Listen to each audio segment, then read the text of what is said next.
Hello, everyone. So, today I want to talk to you about the digital divide that exists in our traditional public school system. I think on my IG, I didn't explain that that's the public school system, that there are nearly 55 million students that are within the system that are accounted for. And of that, nearly 16 million students had a lack of access to either the internet or without basic access to the tools to access the internet, computers, tablets, to be able to do their work for this past school year.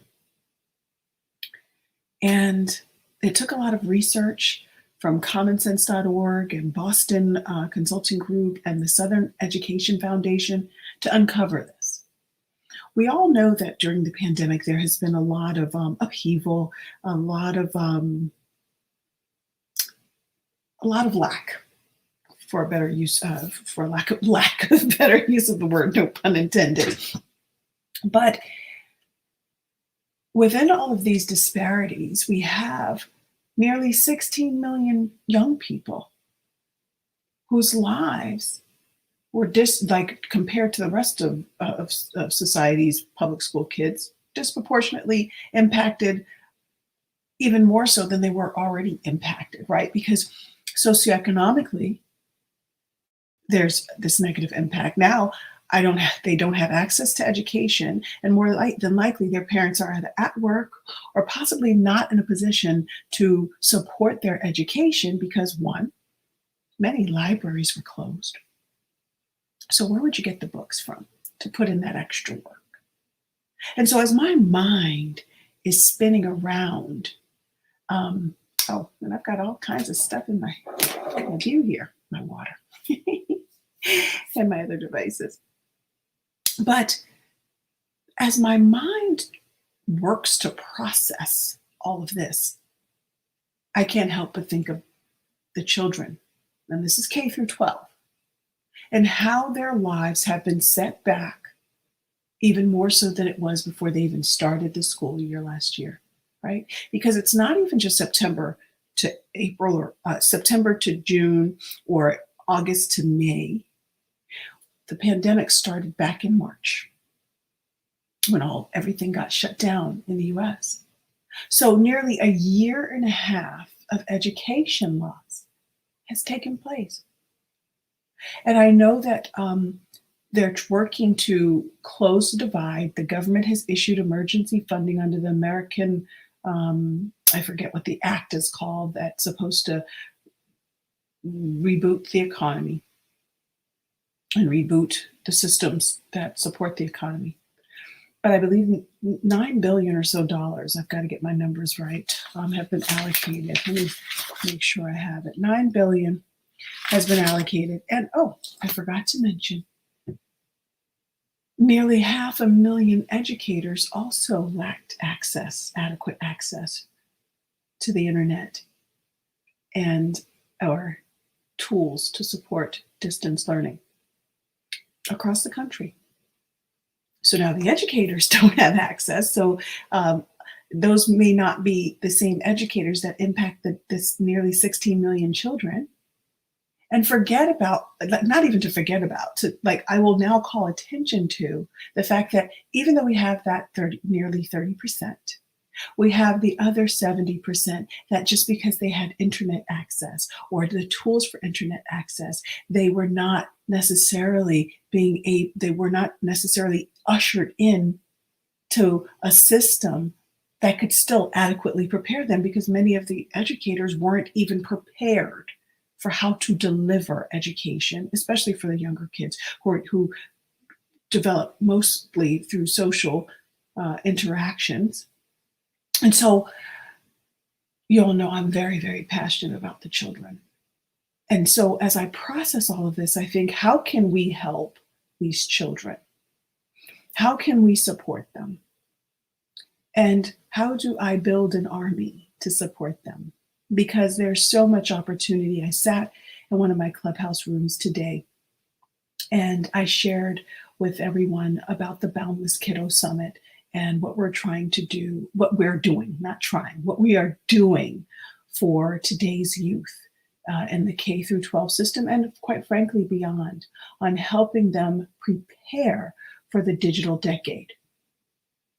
And as I shared with them these concerning numbers for children, I thought to myself, how do we shift the tide? Because oftentimes money is thrown at a problem, yet fixing the problem doesn't really happen in an efficient way. Money is there, money's present. Like, as I share with you about, I believe it's 9 billion that's been allocated to closing the divide, the gap, not completely getting rid of it, closing it, some. But then also nearly $1 billion was put aside for the educators. Now you have 16 billion children without adequate access, and 9 billion was given, and then 1 billion is given for half, nearly half, I believe it's 400,000 or so, educators. Help me understand how the dollars are being distributed, why they're being distributed in this way, and what are the answers going to be for these young people. Because if we have in a society nearly 16 million children who are at least possibly 1 to 1.5 or even more so years behind, how do we catch them up? And how do we prepare them for a future that the system isn't quite yet able to prepare them for? Because there are still dollars being allocated in other areas. And yet STEM education is lacking across the board in the United States. So there are so many disparities and so many concerns. And even though we are homeschoolers, we support all schoolers and want to be able to provide systems for our young people across the globe, not just here in the United States. I just have the US stats. I can't imagine what the stats are in other areas of the world, especially in places where systems are not as developed. They call them third world countries. I just say systems are not as developed. How do we show up for the children? My mission and my purpose in life, what I was called here to do, is to support the empowerment and the uplifting and the education of our world's children, this next generation. That's what I've been called here to do by God, by the Almighty, the universal source.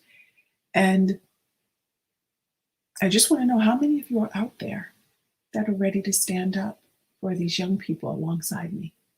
We do have, Noble Kiddo is our for-profit company, but we do have 21st Century Prep that focuses on helping children, help close those gaps, help build bridges,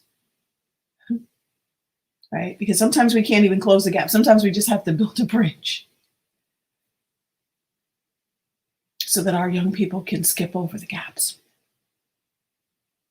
And we need support for people to help with educating these young people and supporting them as we do and as we want to continue to do. So if you know of any children that have been negatively impacted, or you have exposure to sources that know of these children, reach out to us.